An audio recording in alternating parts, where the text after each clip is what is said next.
மச்சம் ஒன்ன பார்த்து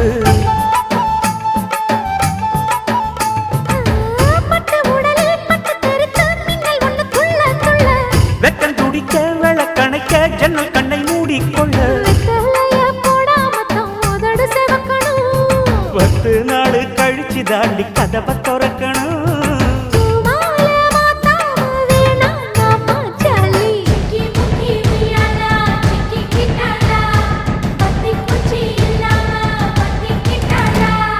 மச்சாங்கிட்ட முந்தானைய தந்து வப்பாளா,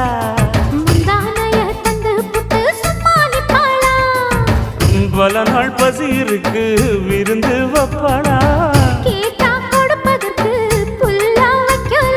வெள்ளகாத